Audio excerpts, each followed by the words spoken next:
Will you please welcome Gordon Tredgold? Does anybody know what WD-40 stands for?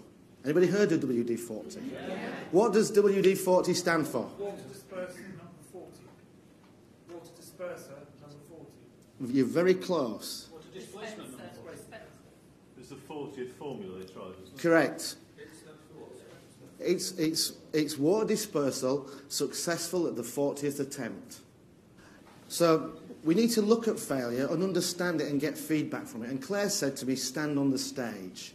Having fallen off a stage twice at the same event, oh yes, I fell on and I fell off. I am short, but that's a big drop for me. That's about 10% of my height, so thank you for that. Not all feedback needs to be followed. And what I don't want to do is I don't want to make all of the failures that everybody else has made to learn from them. I'd like to learn from their feedbacks, because sometimes feedbacks can be very, very painful, and that's what FAST's about. It's about understanding what failure is and what we can learn from other people's failures in order to be successful. And I'm passionate about FAST because I've used it in personal, private, professional life. I ran a program where the goal was to save $110 million, and I got that up to 350. So a 240 million improvement, which was a fantastic achievement, and the company recognised that, and they gave me a €10 gift voucher to spend on products in their shop. That was the bit that really stung. And there was another cartoon, and I couldn't get that one, and the cartoon said, and this was in Le Monde, it said, would the passengers on platform 1 please breathe in? Your train is trying to pass. and the impact of this, it was colossal. How long is it going to take you to upgrade 1,800 stations? Now, I've never done a day's work in my life. Would we agree on that? Absolutely. Absolutely. But even I know you can't put sandpaper down the side of the trains and just kind of shunt them in and out and file it down. It's going to take 2 years to do this. So the 150 million is within the contingency budget of a $15 billion programme, but it's all of the other things that are going to make the failure worse. Can you imagine, because you're all speakers, right? You know how to speak in difficult situations. How would you handle the conversation with the President of France when you have to tell him what we've done? I have good news and bad news. That might work. Sit down, you're going to laugh when I tell you what we've done. Yeah, that's not a conversation you're going to want to have, and it's probably career limiting. And, probably.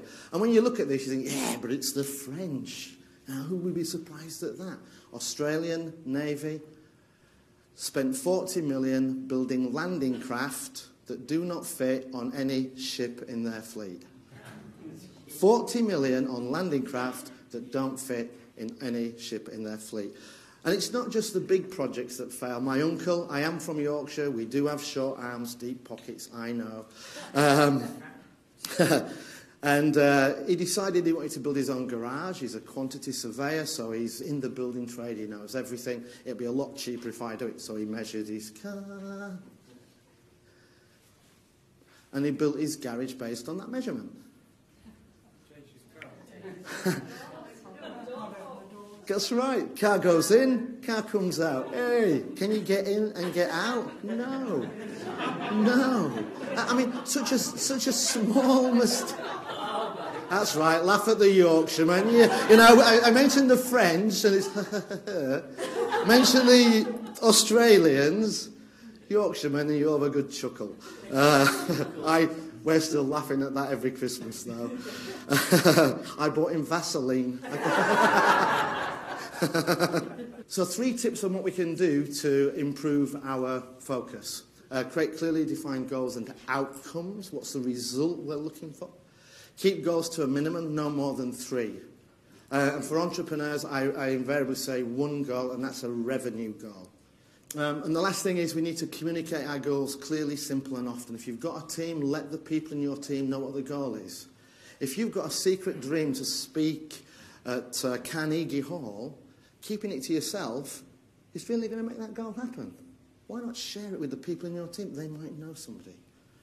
When we're accountable, it encourages other people to be accountable. Leadership defines culture, and as leaders, we have to be the ones who set the tone for our organisation. And not only does it work for within our organisation, it can also work outside of our organisation with our suppliers and customers. Steve Clark and I are both going to be speaking at the Baltic Leadership Conference in Lithuania. I sent my invoice for speaking. Thank you for that. And within 2 days, the payment was in my bank account.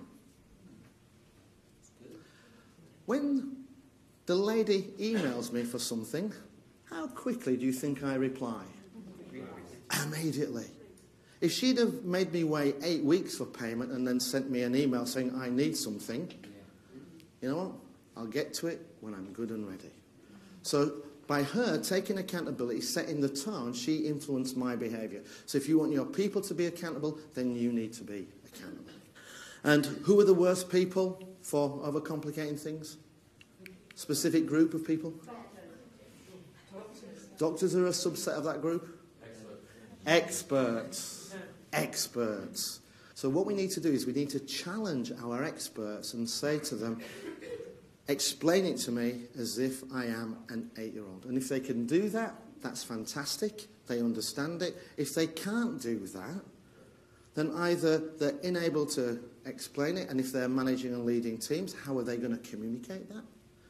Or they don't understand. And if my experts don't understand, they are no longer my experts. And this is the challenge with simplicity. Simplicity is not a line with complex at one end and simple at the other end. It's a circle.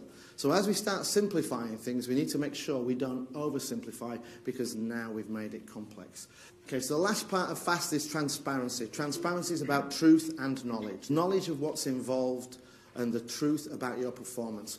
This is the Olympic Stadium in Athens. When I ran my first ever marathon, I did it in 5 hours, 12 minutes. I thought, wouldn't it be fantastic to break the marathon 5-hour barrier in Athens? So I did my due diligence. I looked at what the course was like, because this isn't an Olympic. They do use it for the Olympics, but it's not a prepared course. It was the route from Marathon to Athens in 300 and odd BC. And when you look at it, it's actually a lot more uphill than downhill. And it's uphill from mile 6 to mile 20. Yeah. I should have thought about doing that sub 5 hours somewhere else, really. But, you know, I want to finish in the Olympic Stadium. And I knew that, on average, people took 20 minutes longer. So now I'm not training to run in 5 hours. I'm training to run in 4 hours 40, because I want to finish it on the other course in under 5 hours. So I knew where I needed to be, and I knew after 18 miles I needed to be at 3.5 hours, and I knew as I started to come down where I needed to be, and I was running, and I got to the top of the hill, and I was bang on schedule. And now it's 6 miles downhill into the Olympic Stadium, and I'm on schedule. I'm going to run faster.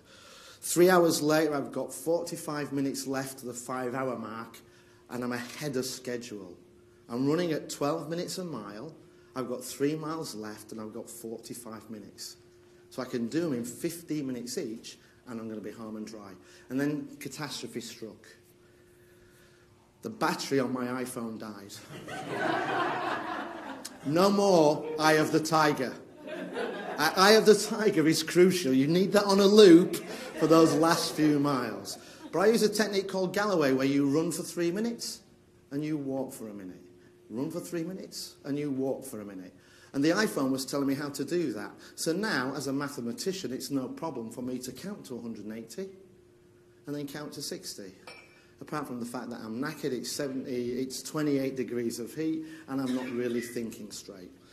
So I continued the marathon, and I finished it in a time of 5 hours and 9 seconds. Pull that spear out of my chest. And the reason for that was because I couldn't see how long it was taking me. I didn't have that visibility. If I'd have known, I could have found 9 seconds.